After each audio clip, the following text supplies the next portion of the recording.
Hi, in part 3 we ran the dd command to create an image for our Raspberry Pi OS. So once that's completed, you should see a message like that, and we're ready to install. So I can unmount my volume.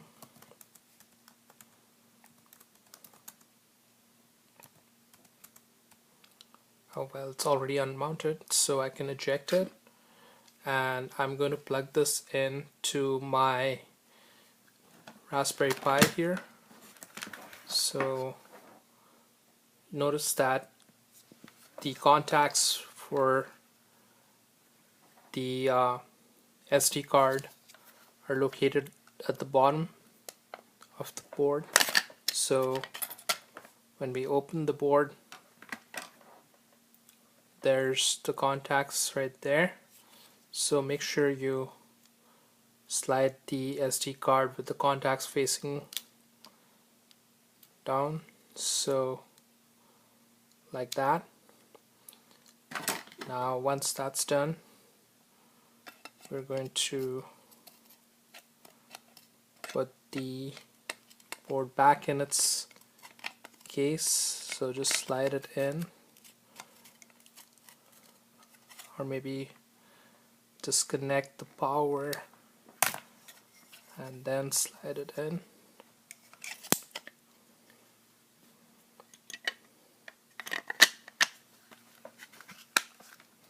So now we need a power supply, so we're going to connect it to our computer here, and I have the power supply connected, and I can just plug it in here. So hopefully that should work.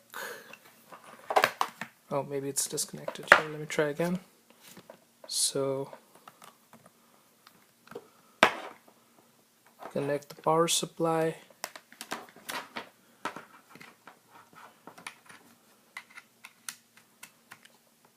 and now it should power on.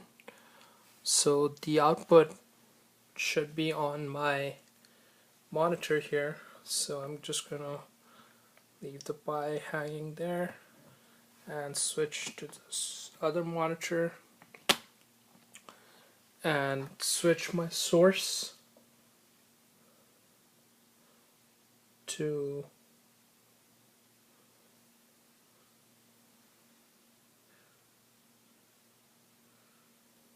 there. It's booting up. Now the first time it boots up, you're going to see a message from the configuration tool. So we're going to configure a few things. So plug your keyboard in to the Raspberry Pi. So I'm going to use my USB for the keyboard and mouse and plug it in. And once that's plugged in, I can use my keyboard. So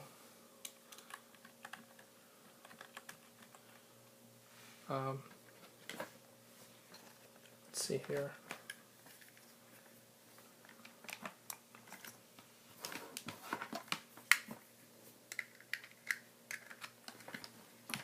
Yes, so the keyboard should be connected now.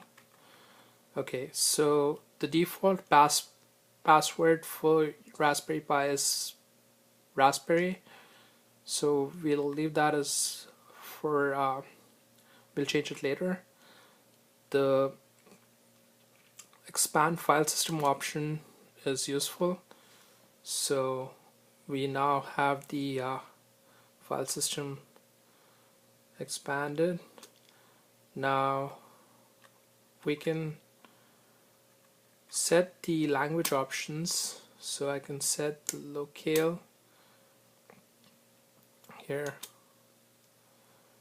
and Okay, so that's a list of locales. We'll skip over that, and right, we can hit finish and reboot. So that should take us down, and the system should restart. So that's a quick tour of how the Raspberry Pi system looks when it first boots up. I'll just move it so that you can see the boot up screen.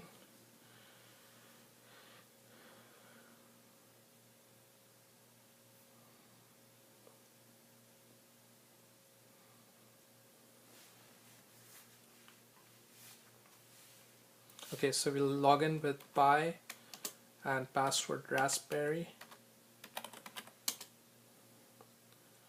and once that's done we can start X, and it goes into the desktop. So you'll see the Raspberry Pi logo, and we have a bunch of things here which we can look at, including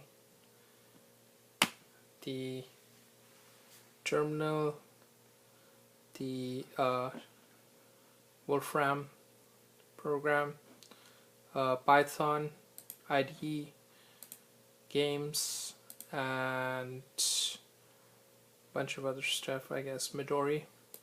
So that's been our introduction to Raspberry Pi. Thanks for watching. Bye.